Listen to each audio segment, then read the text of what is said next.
FHA loans are either the smartest way to buy a home in 2026 or the most misunderstood mortgage on the internet. And which one it is depends entirely on how you use it. Some people say FHA loans are outdated. Others say sellers won't accept them. And some say FHA is the only way regular buyers can still afford homes today. So which one is actually true? What's up, everyone? I'm Brandon the Mortgage Man. Over the last 23 years, I've helped more than 10,000 families realize their dream of homeownership. And on this channel, I break down mortgages, real estate, and home buying without the confusion, without the fear tactics, and without the bad advice you see everywhere else online. In this video, I'm giving you the complete, no-nonsense breakdown of FHA mortgages in 2026. What's changed, what hasn't, the real pros, the real cons, and how smart buyers are using FHA as a stepping stone, not a trap. If you're thinking about buying a home this year, this video could save you thousands of dollars and months of frustration. Let's get into it. Let's start with the basics. An FHA loan is a mortgage insured by the Federal Housing Administration. That word matters, insured, because FHA does not lend you money. They don't approve your loan. They don't set your interest rate. Your loan still comes from a bank or a mortgage company. What FHA does is insure the lender against loss. That insurance lowers risk, and lower risk means more flexible guidelines. That's why FHA loans allow lower credit scores, smaller down payments,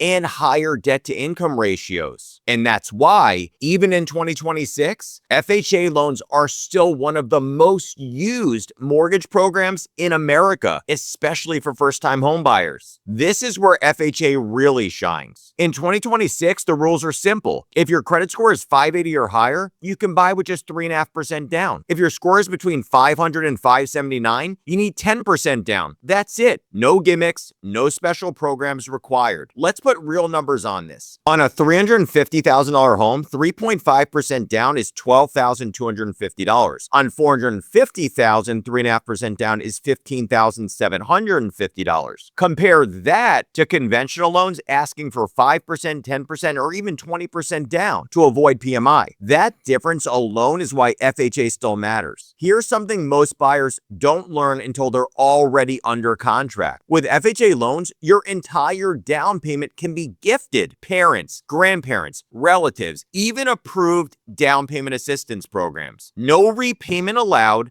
no side deals, no hidden loans, fully allowed when documented correctly. This is why FHA is so powerful for younger buyers and first-generation homeowners. Now let's talk about credit, because this is where FHA gets misunderstood. Yes, FHA allows lower credit scores, but no, FHA does not ignore credit. In 2026, many lenders will approve FHA loans with scores in the low 600s, sometimes even the high 500s. But here's what FHA actually cares about. Not just your score, your story. They look at recent payment history, patterns over time, and whether you've recovered. Old collections, often fine. Medical collections, usually ignored. A bankruptcy from years ago, possibly okay. But missed payments recently, that's where FHA gets cautious. Two buyers, same score, very different outcomes. FHA rewards consistency, not perfection. Now let's talk about debt-to-income ratio. In 2026, FHA can allow DTIs as high as 56 or 57%. That's high, and it matters if you have student loans, car payments, or credit cards. But higher DTI means tighter underwriting, stable income, clean documentation, strong recent credit. FHA gives flexibility, but expects responsibility. Now let's talk about the biggest trade-off. Mortgage insurance. Up front, 1.75% of the loan, usually rolled into the loan. Monthly, paid every single month. And here's the part most people hate the most. FHA mortgage insurance usually lasts for the life of the loan. This is why FHA is not a forever loan. It's a strategy loan. Here's how smart buyers use FHA in 2026. They buy, they build equity, they improve credit, then they refinance, drop mortgage insurance, and lower their payment. That's the play. A launch pad, not a lifetime sentence. sentence. So here's the truth about FHA loans in 2026. They're not good. They're not bad. They're specific. When they fit, they work incredibly well. When they don't, you need a different strategy. If you're thinking about buying a home this year or next, subscribe. I'm Brandon the Mortgage Man, and I'll see you in the next one.